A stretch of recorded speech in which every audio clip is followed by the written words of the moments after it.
semua yang ku bisa, tetapi ku berserah kepada kehendak-Mu. Hatiku percaya Tuhan punya rencana. Puji Tuhan, Shalom saudara-saudara yang Tuhan Yesus kasih. Berjumpa kembali dalam khotbah online GPC Anugerah Bermazmur 8 November 2020. Mari kita berdoa sebelum kita mendengarkan pemberitaan firman Tuhan. Terima kasih Bapa yang penuh kasih dan anugerah. Kami bersyukur karena Engkau begitu baik atas hidup kami. Hari ini kami datang kepadamu meminta disucikan, dikuduskan dan diurapi oleh Tuhan. Sehingga kami Tuhan boleh benar-benar bisa mendengarkan firman Tuhan dan memahami apa yang Tuhan kehendaki untuk kami mengerti, untuk kami ketahui. Oleh sebab itu saat ini Tuhan, biarlah Engkau sendiri yang akan mengatur segala sesuatunya, dan Engkau sendiri yang akan memimpin kami untuk bersama-sama mendengar dan juga menyampaikan firman-Mu bagi hamba-Mu yang akan menyampaikannya. Urapi kami semua. Terpujilah nama Tuhan, di dalam nama Yesus kami berdoa. Haleluya. Amin. Saudara-saudara yang Tuhan Yesus kasih, saya percaya bahwa hari ini kita semua sama-sama diberkati oleh Tuhan. Hidup di dalam berkat setiap hari, di dalam segala keadaan apapun, kita percaya bahwa kita diberkati Tuhan. Haleluya. Saya akan sampaikan satu tema, yakni bijak di masa sulit. Saudara-saudara, ada seorang laki-laki di dalam sebuah rumah sakit yang sedikit tampak kebingungan karena melihat pasien-pasien di dalam rumah sakit itu sepertinya mulai tidak terkontrol dan menunjukkan gejala-gejala yang sedikit agak aneh. Bahkan setelah dia mengamat-ngamati, dia memutuskan untuk melarikan diri karena mereka tampaknya ingin mengejar dia. Dan benar, dia dikejar-kejar, seakan-akan dia mau dimakan. Begitu saja, lalu dia lari, dia pergi ke lapangan parkir, dia cepat-cepat gas, dia tancap gas di jalanan. Dia berpikir dia akan segera sampai di rumah dan bertemu dengan keluarganya, sambil terus berpikir ada apa sebenarnya. Di dalam perjalanan, dia dikejutkan lagi dengan sikap orang-orang yang ada di sana. Tampak sepertinya sama dengan yang ada di rumah sakit. Mereka juga bersikap begitu aneh dan agresif, seakan-akan mau menyerang dia. Lalu dia tancap gas dan sampai di rumah. Dia melihat pintu rumahnya sudah terbuka. Dia masuk, dia memanggil istri dan anak-anaknya. Yang mengejutkan adalah ketika istri dan anak-anaknya keluar, mereka tampak sama dengan yang di rumah sakit dan yang ada di jalan raya. Dan kedua-duanya mengejar, seakan-akan mau makannya. Lalu larilah dia. Saya percaya mungkin saudara akan sedikit bingung apa yang sebenarnya terjadi. Saudara-saudara, itu hanyalah sebuah cerita di dalam film zombie atau mayat hidup yang mau memakan manusia. Namun hari ini saudara, tema kita bukan membicarakan tentang zombie, melainkan hari ini kita akan membicarakan tentang sebuah keluarga yang mengalami masa-masa sulit, masa-masa sukar, di dalam kondisi yang sangat kacau dan sangat buruk. Dan tentu saja mereka membutuhkan pemulihan dari Tuhan. Mari kita sama-sama membuka kitab Rut pasal 1 ayat 1 dan 2. Rut pasal 1 ayat 1 dan 2 saya akan bacakan. Pada zaman para hakim memerintah, ada kelaparan di tanah Israel. Lalu pergilah seorang dari Bethlehem Yehuda beserta istrinya dan kedua anaknya laki-laki ke daerah Moab untuk menetap di sana sebagai orang asing. Nama orang itu ialah Elimelech, dan nama istrinya Naomi, dan nama kedua anaknya Mahlon dan Kilion. Semuanya orang-orang Efrata dari Bethlehem Yehuda. Dan setelah sampai ke daerah Moab, diamlah mereka di sana. Jadi saudara-saudara, apa yang baru saja saudara dengar, ini berasal dari zaman para hakim memerintah, ya, yakni Hakim-Hakim 21 ayat 25. Yang jelas saudara-saudara, pada zaman para hakim memerintah, ada dua hal yang mungkin kita perlu tahu. Yang pertama, tidak ada raja. Berarti di sana tidak ada pemerintahan ataupun aturan. Yang kedua, setiap orang berbuat apa yang benar menurut pandangannya sendiri. Jadi sungguh-sungguh sangat kacau. Kalau setiap orang tidak memiliki, kalau sebuah negara tidak memiliki hukum dan setiap orang berbuat menurut apa yang benar menurut pandangannya sendiri, maka itu sangat kacau. Dan itulah yang terjadi. Di dalam kondisi sosial, politik, dan keagamaan pada zaman itu, terjadi gejolak yang luar biasa di Israel. Di zaman para hakim, di mana belum ada raja. Terjadi ketidaktenangan, keresahan. Terjadi persaingan antara suku dan peperangan atau penindasan bangsa asing. Saudara-saudara, sungguh di dalam sebuah negara yang modelnya seperti ini, pasti rakyatnya akan sangat stres, akan sangat resah, karena setiap hari, setiap waktu berada di dalam ketegangan yang luar biasa. Sehingga saudara, pada zaman Elimelek atau keluarga Elimelek yang sebentar kita akan bicarakan, Israel lemah secara politis, sosial, dan ketahanan keamanannya. Jadi saudara-saudara, keluarga ini berada di dalam keadaan yang sangat parah sekali, ya. Jadi semuanya lemah.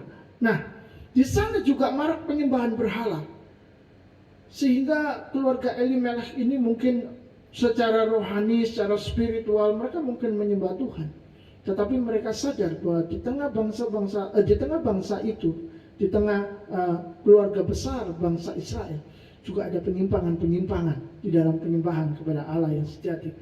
Sehingga saudara, hal seperti ini menjatuhkan iman mereka dan mempengaruhi secara moral bangsa itu dan keluarga ini juga. Saudara-saudara, Alkitab menceritakan bahwa di tengah-tengah kondisi dan keadaan sedemikian itu, keluarga Elimelek dan istrinya sedang menghadapi sebuah dilema. Mengapa? Karena pada saat itu Israel juga sedang menghadapi masa-masa kelaparan. Ada kelaparan di tempat itu. Dan saya mau katakan, inilah yang nantinya akan menunjukkan bagaimana seseorang itu bisa menjadi bijak di masa-masa sulit, atau justru seseorang akan keluar dan tersesat sehingga kehilangan kebijaksanaan di dalam menghadapi masa-masa seperti itu. Tentu saja bijaksana di mata Tuhan, di dalam pemandangan Tuhan, bukan di dalam pemandangannya sendiri. Yang jelas saudara-saudara, sebagai seorang manusia mereka berjuang untuk keluar dari keterpurukan. Itu adalah hal yang sangat wajar. Tetapi persoalannya, kita akan melihat nanti bahwa ternyata hasilnya, wow, sungguh sangat mengenaskan. Mereka mengalami kebangkrutan di dalam segala hal. Dan saya percaya keluarga ini menyesal di kemudian hari. Yang jelas keluarga Elimelek meninggalkan tanah Israel yang saat itu sedang minus, sedang dalam kondisi yang sangat buruk. Kemana? Menuju ke tanah Moab dan menjadi orang asing dengan bangsa, adat, budaya, dan kepercayaan yang berbeda. Mereka benar-benar keluar dari Israel, keluar dari negara yang benar-benar kacau, yang secara sosial, politik, keamanan, ekonomi, semuanya hancur. Saudara-saudara, menurut saya mereka mengambil sebuah langkah yang bijak kalau mereka bisa keluar untuk memperbaiki diri. Tetapi kita justru akan belajar apakah benar itu bijak. Nah, saudara-saudara, sekarang kita akan melihat bahwa ternyata dengan mereka keluar dari tanah Israel, maka yang jelas identitas mereka sebagai umat Allah menjadi hilang. Kenapa? Karena mereka sekarang bukan lagi orang Israel. Mereka menjadi bangsa Moab dengan adat istiadat yang berbeda, kepercayaan yang berbeda, Tuhan yang berbeda, keyakinan yang berbeda, dan semua yang berbeda. Mereka tidak bisa lagi mempertahankan diri mereka seperti waktu di Israel. Walaupun terjadi kekacauan seperti itu, tetapi negara itu secara nasional adalah negara yang menyembah Allah, menyembah Yahweh. Nah, mari kita melihat sedikit tentang sejarah Moab supaya kita menjadi mengerti apa maksud Tuhan memberikan kita perut untuk kita. Saudara-saudara, Moab adalah nama daripada putra Lot, keponakan Abraham atau kemenakan Abraham. Jadi waktu Abraham bekerja sama dengan Lot, karena Abraham memiliki ternak banyak dan Lot memiliki ternak banyak, suatu kali karena sudah terlalu besar jumlahnya, pegawai Lot dan pegawai Abraham bertengkar. Mereka berkelahi. Lalu diambillah satu keputusan bijak. Nah, di masa yang sulit diambillah keputusan bijak oleh Abraham. Kita bisa saja, kalau kamu ke kiri, aku ke kanan. Kalau kamu ke kanan, aku ke kiri. Wah, saudara, Abraham bukan cuma seorang bapa beriman, tapi dia juga adalah seorang paman yang bijaksana. Ini luar biasa, dan ini bisa menjadi berkat dari semua cerita ini. Lalu saudara-saudara, Lot melihat bahwa tanah Sodom itu seperti taman surga. Tanah itu benar-benar menjanjikan sebuah keuntungan yang bisa dihasilkan dari sana. Baik itu kesuksesan, kekayaan, dan hidup nyaman. Maka pergilah Lot ke Sodom dan Abraham menuju tanah Kanaan. Namun saudara-saudara, kita belajar dari kisah Lot bahwa properti yang indah ternyata belum tentu bagus di mata Tuhan. Segala sesuatu yang kelihatannya menjanjikan bagus dan baik secara jasmani, secara daging, ternyata itu justru adalah sesuatu yang buruk di mata Tuhan untuk kehidupan kita. Itu sebabnya sekali lagi, belajar menjadi bijak di masa sulit itu sungguh sangat penting. Yang jelas, ketika Lot sudah mengambil Sodom sebagai tempat untuk dia menjadi jaya dan berhasil, Lot justru mengalami kebangkrutan. Karena di tanah Sodom itu orang-orang banyak melakukan hubungan transgender, atau kita sebut gay, homoseks, seperti itu. Lalu Tuhan memerintahkan malaikat untuk membakar tanah itu. Dan akhirnya Lot yang adalah umat Tuhan, umat tebusan, dia dikeluarkan dari sana. Pada waktu dia bersama istri dan dua anaknya pergi meninggalkan Sodom, sang istri masih menoleh ke belakang. Dia masih sayang dengan segala sesuatu yang ada di sana. Kesuksesan, kenyamanan hidup, keberhasilan, kekayaan, dan segala sesuatu. Lalu Tuhan mengutuknya menjadi tiang garam. Mungkin orang bilang, ini seperti dongeng. Tidak ada yang mustahil bagi Tuhan. Saya tidak memperpanjang ke sana. Yang jelas saudara, akhirnya Lot hidup bersama dengan dua anaknya ke suatu tempat.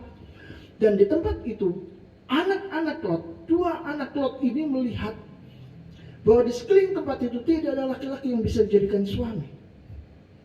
Akhirnya mereka mengambil satu keputusan yang tidak bijaksana. Keputusan apa? Mereka berunding, dan di malam pertama yang tua memberikan Lot minuman keras. Lalu mabuklah Lot. Dan apa yang terjadi? Dia tidur dengan sang ayah. Karena dia berpikir dia harus punya keturunan. Maka lahirlah Moab.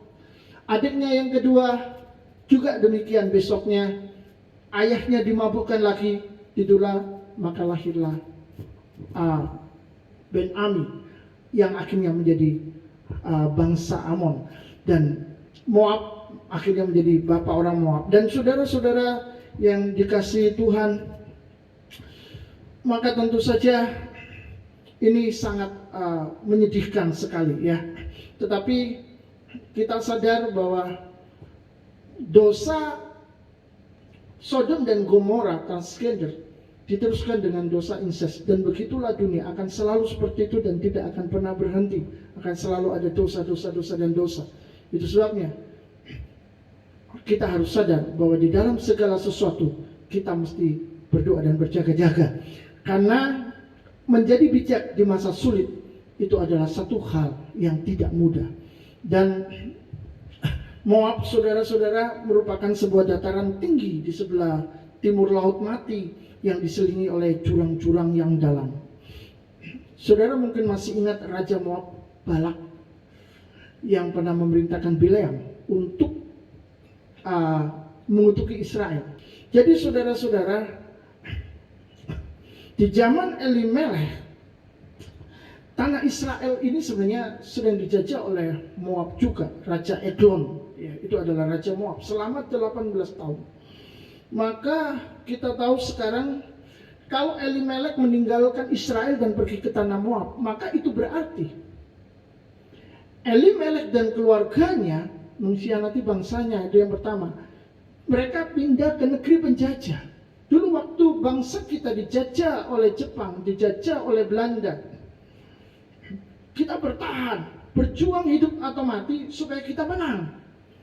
Tetapi sudah di saat yang sama, saya yakin ada orang-orang yang mencoba untuk pergi ke Belanda atau pergi ke Jepang pada saat dijajah. Mengapa? Karena mungkin di sana ada kehidupan yang lebih enak. Kira-kira seperti itulah yang dilakukan oleh Elimelech dan keluarganya. Mereka pindah. Di masa yang sulit, mereka keluar untuk mencari sesuatu yang lebih baik, suatu keadaan dan kondisi yang lebih baik. Nah, lalu apa yang terjadi kemudian? Di dalam Rut pasal 1 ayat yang ketiga, firman Tuhan berkata, kemudian matilah Elimelech suami Naomi, sehingga perempuan itu tertinggal dengan kedua anaknya. Ayat 4, keduanya mengambil perempuan Moab yang pertama bernama Orpa, yang kedua bernama Rut, dan mereka diam di situ kira-kira 10 tahun lamanya. Lalu mati juga keduanya, yakni Mahlon dan Kilion, sehingga perempuan itu kehilangan kedua anaknya dan suaminya. Jadi saudara-saudara, sesampai di Moab, keluarga ini mengalami kematian beruntun. Dalam waktu 10 tahun, Elimelech, Mahlon dan Kilion mati semuanya.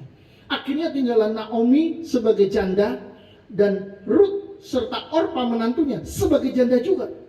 Jadi saudara-saudara, hari ini kita sedang membicarakan tentang para janda yang benar-benar sedang menderita, kehilangan keluarga dan kehilangan tulang punggung, kehilangan sesuatu yang membuat mereka bisa eksis. Saudara-saudara, yang jelas habis dan hancurlah keluarga ini. Riwayatnya sudah nggak ada lagi. Ya, tinggal ibu dan kedua menantunya dari Moab, bukan dari Israel. Jadi saudara-saudara, orang bilang sudah jatuh ketimpa tangga. Inilah yang terjadi di dalam kehidupan Naomi, keluarga Elimelech. Karena suaminya Elimelech, kedua putranya Mahlon dan Kilion sudah meninggal dan sudah tidak ada lagi bersama-sama dengan mereka. Maksud hati mereka pergi ke tanah penjajah untuk merubah nasib, memperbaiki segala sesuatu, tetapi justru tambah bangkrut, malah telah kehilangan segala-galanya di sana. Dan ini sangat ironis. Menurut arti nama dari keluarga Elimelech, istri dan anak-anaknya punya arti yang sebenarnya sangat berseberangan. Mahlon itu artinya penyakitan, sedangkan Kilion itu tidak berguna. Jadi saudara-saudara, dua anak Naomi, sekarang saya tidak bicara lagi tentang Elimelech, tetapi bicara tentang Naomi. Karena Naomi di sini sedikit agak dimunculkan karena Elimelech sudah hilang. Saudara-saudara, kedua anak Naomi ini memiliki nama yang sangat buruk artinya. Tapi Naomi memiliki sebuah nama yang bagus. Naomi itu artinya kesukaanku. Itu pada waktu mereka masih ada di Israel. Tapi ketika mereka pindah ke daerah Moab, ke tanah penjajah, saudara-saudara, segala sesuatunya berubah. Karena di tanah penjajah tidak ada lagi Yahweh, tidak ada lagi Allah, pujian dan sembahan mereka. Benar, Mereka masih bisa beribadah di sana secara pribadi di rumah. Tetapi secara nasional, negara itu tidak menyembah Yahweh. Israel walaupun kacau, walaupun dalam keadaan terpuruk seperti apapun, tapi di sana nama Yahweh masih eksis, nama Yahweh masih ditinggikan. Itu sebabnya saudara-saudara, ketika Naomi setuju dengan Elimelek untuk pindah ke tanah Moab, maka sebenarnya kita bisa melihat bahwa ini bukanlah sikap yang bijak di tengah masa sulit. Saudara-saudara, nama Naomi yang adalah kesukaanku ini akhirnya berubah menjadi pahit.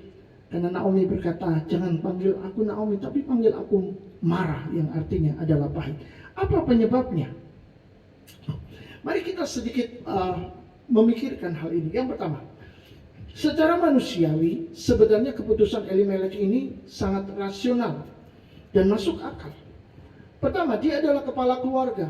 Dia melihat keluarganya terpuruk dan berada di dalam kondisi yang sangat sulit. Maka sangat masuk akal dia banting setir dan keluar dari kondisi yang sangat buruk menuju kepada perekonomian yang akan lebih baik. Dan ini dia lakukan untuk keluarganya. Namanya juga tantangan hidup. Orang harus lakukan sesuatu, saudara. Tetapi pikirkanlah baik-baik.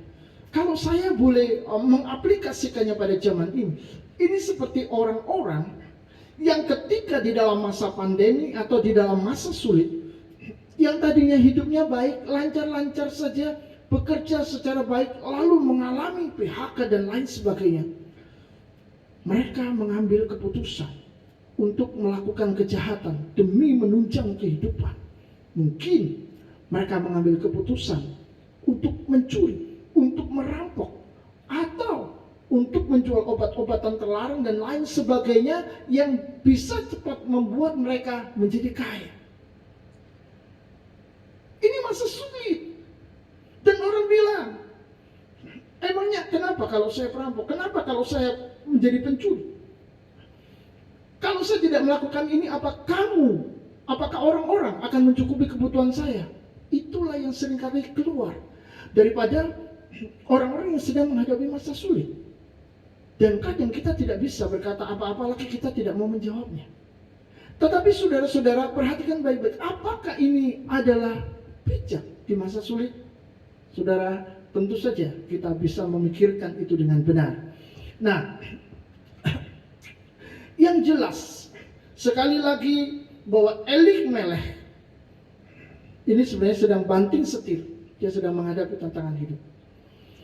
Seakan-akan secara manusiawi dia sangat masuk akal mengambil keputusan itu. Tetapi secara rohani, iman daripada Elimelek ini sangat buruk. Dia ini seperti imam yang sangat buruk seperti Lot. Kenapa saudara-saudara? Karena saudara, Lot juga mengambil keputusan yang seakan-akan menguntungkan. Wah, di tanah surga, di sana kekayaan bisa kudapatkan, kenyamanan hidup, kesuksesan. Wow, wow, wow, seperti itu. Tetapi saudara, ketika dia masuk di sana, dia kehilangan segala sesuatunya. Saudara-saudara, itulah yang terjadi di dalam diri Elimelek. Elimelek keluar dari tanah Israel menuju tanah Moab, tidak memperhatikan aspek rohani sama sekali. Inilah masalahnya, bahwa di dalam masa-masa sulit seringkali kita mengambil keputusan-keputusan yang kelihatannya bijaksana, kelihatannya bagus, kelihatannya baik, kelihatannya bisa membantu kita untuk keluar dari masalah. Tetapi ternyata kita sangat tidak bijaksana karena kita tidak memperhatikan aspek rohani. Apakah keputusan-keputusan kita itu tidak akan membahayakan iman kita, membahayakan iman keluarga kita, membahayakan hubungan kita, persekutuan kita dengan Tuhan? Atau persekutuan dengan Tuhan memang sudah tidak penting lagi? Ini adalah sesuatu hal yang berbeda. Karena ketika seseorang sudah menganggap seperti itu, berarti dia sudah kehilangan Tuhan. Dia sudah jauh sekali dari Tuhan.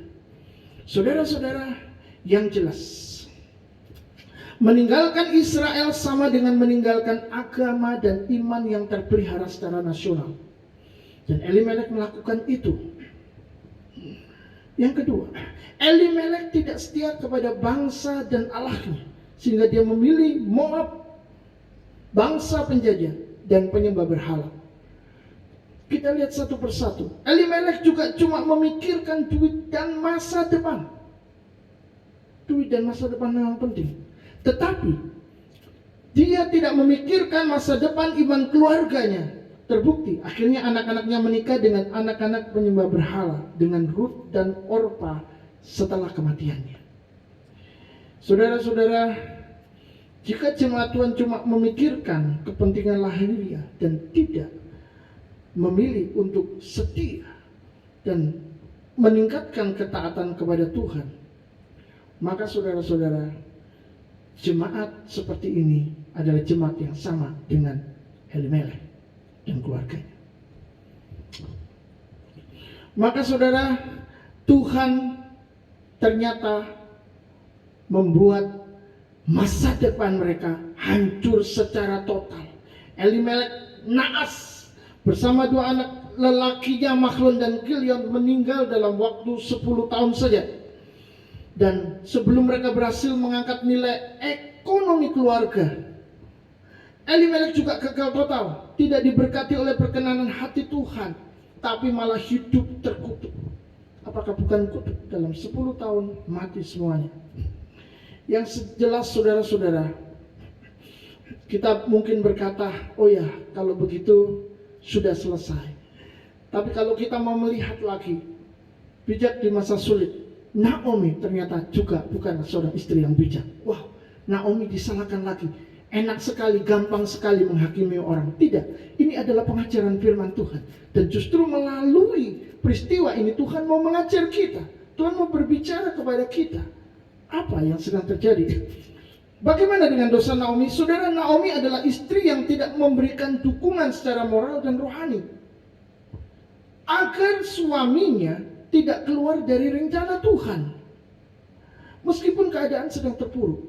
Ini seperti istri Ayub yang ketika di dalam keadaan sangat sulit, dia malah mengutuk-ngutuki Ayub suaminya, dan dia berkata, biar kamu mati saja. Saudara-saudara yang dikasihi Tuhan, akan sangat sulit untuk bangun, untuk berdiri, untuk memperbaiki segala sesuatu jika dua orang di dalam keluarga, suami dan istri, tidak saling mengikat, saling menguatkan satu dengan yang lain. Mari kita menjadi bijak di masa sulit dan tidak jatuh di dalam kesalahan-kesalahan yang dilakukan oleh Elimelek dan Naomi. Naomi jelas berdosa karena dia juga ikut meninggalkan Tuhan dengan mengikuti suaminya keluar dari tanah Tuhan. Dan saudara, sangat mungkin bahwa rencana yang dibuat dengan Elimelek ini jangan-jangan penggagasnya adalah Naomi. Kita keluar saja. Karena perempuan sangat tidak kuat, tidak tahan dengan masalah ekonomi. Ya, kalau laki-laki dia kaya, dia akan jatuh dalam dosa. Tapi kalau perempuan, kalau dia miskin, dia jatuh dalam dosa. Dia sangat sulit untuk menghadapi itu. Jadi mungkin saja Naomi lah yang memberikan gagasan ini. Kita tidak tahu. Alkitab tidak menuliskannya dengan lengkap. Yang jelas, Naomi juga berdosa karena dia kehilangan kontrolnya terhadap kedua anaknya Mahlon dan Kilion. Buktinya Mahlon Kilion menikah dengan dua wanita penyembah berhala. Dan itu sangat sulit saudara untuk dicegah. Karena bagaimana mungkin di Moab mereka bisa menemukan teman yang seiman. Karena ini adalah negara yang memang negara yang seperti itu. Saudara mengerti maksud saya? Yang jelas saudara-saudara, mereka adalah penyembah dewa Kamos. Dan tentu saja akhirnya Naomi melihat bahwa keluarganya benar-benar hidup di dalam kutuk. Suami dan kedua anak yang dicintainya sekaligus tulang punggung keluarga lenyap dalam waktu atau dalam kurun waktu 10 tahun. Dan itu sangat menyedihkan. Di dalam Yeremia pasal 17 ayat 5, 6, dan 7, firman Tuhan berkata, beginilah firman Tuhan, terkutuklah orang yang mengandalkan manusia, yang mengandalkan kekuatannya sendiri, dan yang hatinya menjauh daripada Tuhan. Ia akan seperti semak bulus di padang belantara. Ia tidak akan mengalami datangnya keadaan baik. Ia akan tinggal di tanah angus di padang gurun, di negeri padang asin yang tidak berpenduduk. Ayat 7. Diberkatilah orang yang mengandalkan Tuhan, yang menaruh harapannya pada Tuhan. Di ayat yang ke-8 dikatakan begini, ia akan seperti pohon yang ditanam di tepi aliran air, yang merambatkan akar-akarnya ke tepi batang air, dan yang tidak mengalami datangnya panas terik, yang daunnya tetap hijau, yang tidak khawatir dalam tahun kering, dan yang tidak berhenti menghasilkan buah. Saudara-saudara, firman Tuhan tidak pernah berubah. Firman Tuhan mengatakan orang yang mengandalkan manusia, mengandalkan dirinya sendiri, yang hatinya menjauh dari Tuhan, dia akan seperti semak bulus di padang belantara, di tanah angus, di negeri asing yang tidak berpenduduk, mengalami sesuatu yang tidak baik dalam kehidupannya. Hanya orang-orang yang mengandalkan Tuhan yang diberkati Tuhan. Maka saudara-saudara, kita melihat bahwa Elimelech, Naomi, dan keluarganya itu mengandalkan pikirannya sendiri. Mereka berpikir mereka akan menjadi lebih baik keluar dari tanah Israel. Mereka cari jalan pintas, meninggalkan kesetiaannya kepada Tuhan, dan membiarkan hatinya semakin jauh dari Tuhan. Saya yakin kita sebagai manusia, kalau tadinya ada saudara-saudara seiman, ada komunitas, kita menyembah Tuhan, memuji Tuhan, kita berbakti, saling mengingatkan, iman kita juga terpelihara. Tapi begitu kita jauh, kita sudah nggak punya lagi hubungan dengan mereka, kita nggak ada kebaktian lagi, maka itu akan sangat susah. Apalagi di daerah di mana mungkin kepercayaan kita, iman kita, apa yang kita imani tidak boleh eksis di sana. Mau berbakti tidak boleh, mau ini nggak boleh, mau itu nggak boleh. Saudara-saudara, di sekeliling kita adalah sebuah lingkungan di mana orang-orang membenci dan tidak menyukai iman kita. Maka saudara, kita akan mengalami juga kekeringan rohani. Kita akan semakin jauh dari Tuhan. Tapi semua tergantung lagi kepada iman pribadi masing-masing. Nah saudara-saudara, itulah yang terjadi kepada keluarga Elimelech, kepada Naomi, yang akhirnya melihat bahwa keputusan yang kemarin mereka ambil adalah keputusan yang sangat tidak menguntungkan.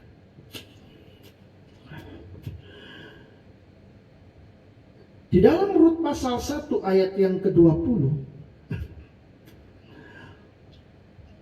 Rut berkata begini, tetapi ia berkata kepada mereka, janganlah sebutkan aku Naomi, sebutkanlah aku Mara, sebab yang Maha Kuasa telah melakukan banyak yang pahit kepadaku.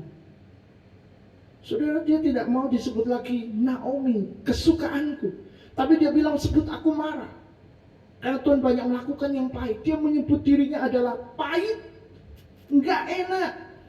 Bagaimana saudara bisa disebut kesukaan? Suaminya dan kedua anaknya meninggal semua dalam waktu 10 tahun. Dia hanya merenungi nasib. Kalau dulu ada lagu anak-anak ya, yang mungkin sudah pernah dengar, betapa malang nasibku, begitu saudara. Mungkin Naomi saat itu sedang menyanyi seperti betapa malang nasibnya. Saudara, pelajaran penting bagi kita untuk kita mengerti hal ini. Tapi kita lanjutkan dulu di dalam ayat yang ke-21. Naomi berkata begini, dengan tangan yang penuh aku pergi, tetapi dengan tangan yang kosong Tuhan memulangkan aku. Dengan tangan penuh, dengan berkat dari Israel dia bawa. Walaupun dalam keadaan kelaparan, tapi dia merasa dia cukup di sana. Hidupnya lebih baik di sana. Dia pindah ke tanah Moab dengan harapan lebih besar, lebih luar biasa. Tetapi ketika dia pulang, dia justru kehilangan semuanya. Dengan tangan kosong Tuhan memulangkan aku, katanya. Nah saudara-saudara, itu sebabnya jangan pernah mengambil keputusan meninggalkan Tuhan dalam keadaan seburuk apapun. Ini adalah hal yang harus kita ingat. Jangan juga menganggap diri lebih tahu, lebih mengerti atau mungkin lebih pintar dalam mengatasi suatu masalah dibanding Tuhan. Mungkin saudara berkata, enggak, aku tidak menganggap diriku lebih pintar dari Tuhan. Ya, tentu saja.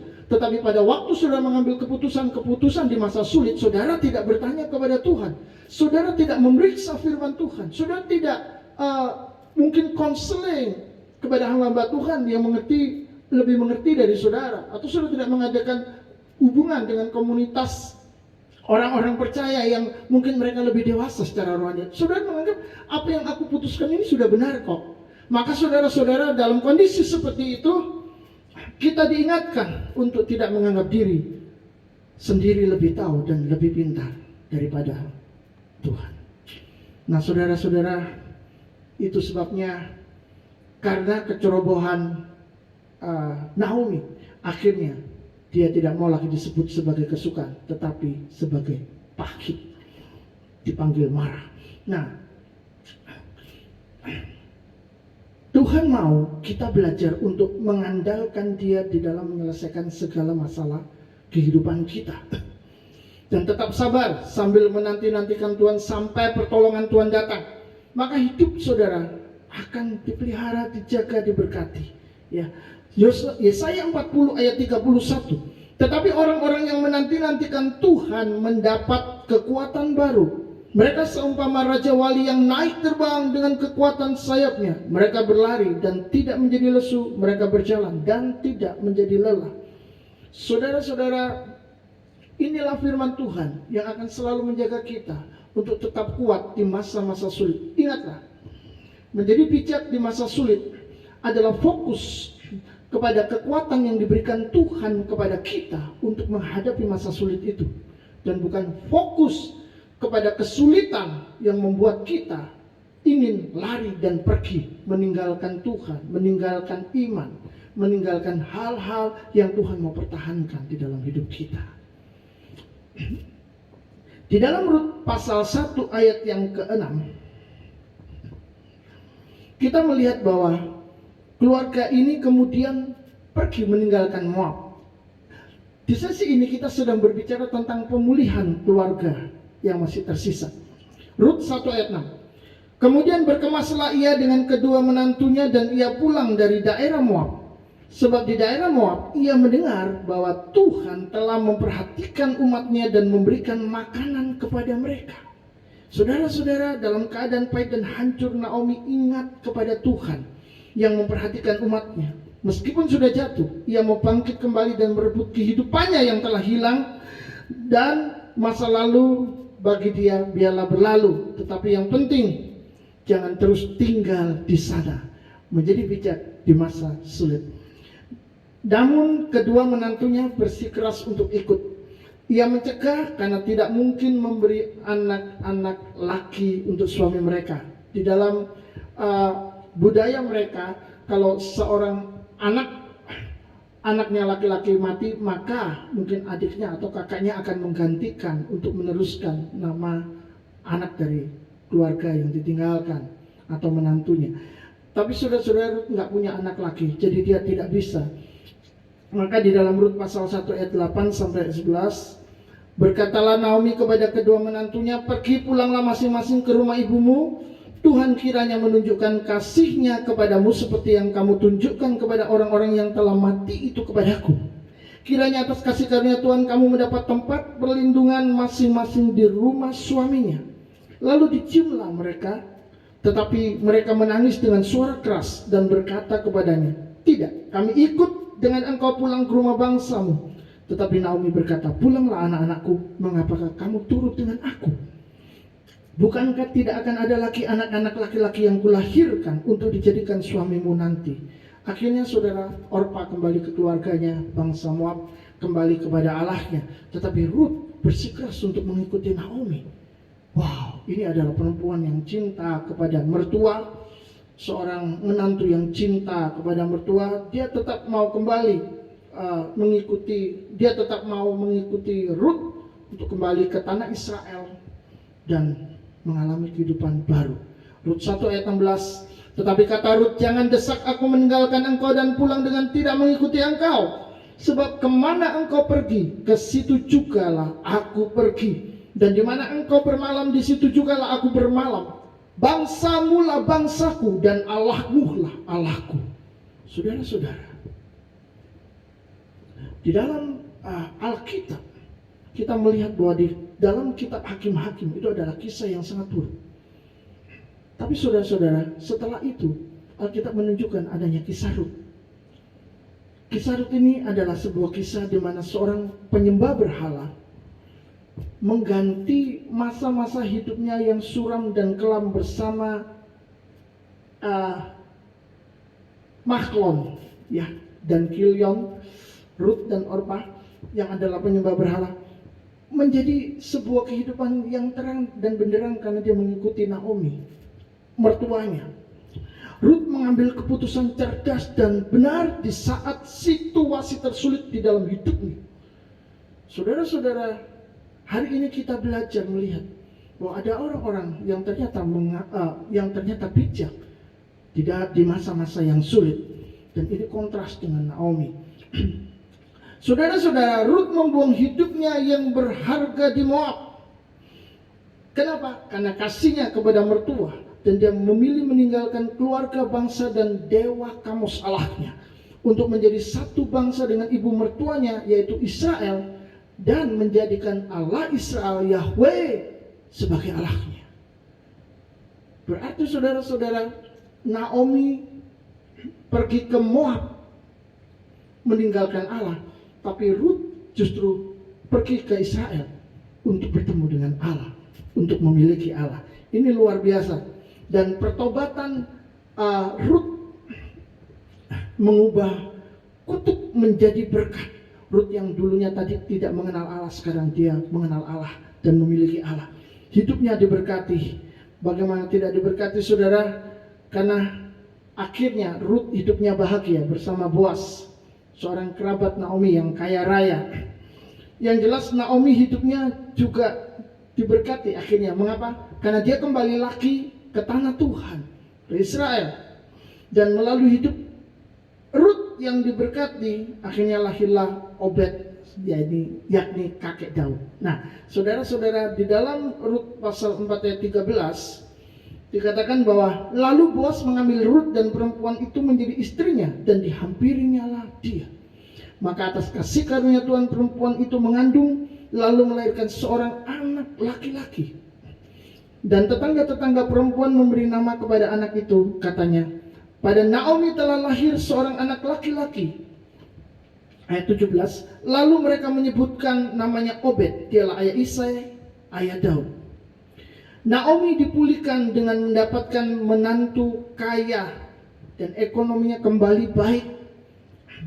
Kerabat Israel, dia mendapatkan lingkungan sosial yang menyembah Tuhan lagi. Saudara, ini bicara tentang pemulihan. Dan Rut diselamatkan karena dia akhirnya percaya kepada Yahweh. Dia dipakai Tuhan, namanya dicatat di dalam Alkitab, dibicarakan di mana-mana, termasuk saat ini saudara sedang mendengarkannya. Yang jelas saudara, ada 3 hal penting yang harus selalu kita ingat. Yang pertama, mencari solusi di dalam hidup, jangan sampai pernah meninggalkan iman dan kesetiaan kepada Tuhan. Itu yang pertama. Seperti siapa? Keluarga Elimelech. Yang kedua, di dalam semua pertimbangan, jadilah bijak. Jangan cuma melihat aspek jasmani saja, tetapi lihatlah aspek rohani. Karena itu yang lebih penting. Yang ketiga, jika semua keadaan sudah kacau dan kehilangan arah, ingatlah untuk kembali kepada Tuhan. Sama seperti Rut yang pada akhirnya kembali kepada Tuhan ketika dia sedang menghadapi masa-masa yang penuh dengan kekacauan, kebangkrutan, kehancuran. Dia masih ingat Tuhan. Dan saudara-saudara, hidupnya dipulihkan. Saya percaya seperti apapun keadaan saudara saat ini, mungkin saudara berkata, oh sudah kacau, hancur, lebur, gak karu-karuan. Cobalah introspeksi diri, mungkin saudara sedang meninggalkan Tuhan di masa-masa awal. Tapi sekarang adalah saatnya untuk kembali kepada Tuhan seperti Rut. Saudara-saudara, biarlah firman Tuhan ini boleh memberkati kita semua dan Tuhan menolong. Amin.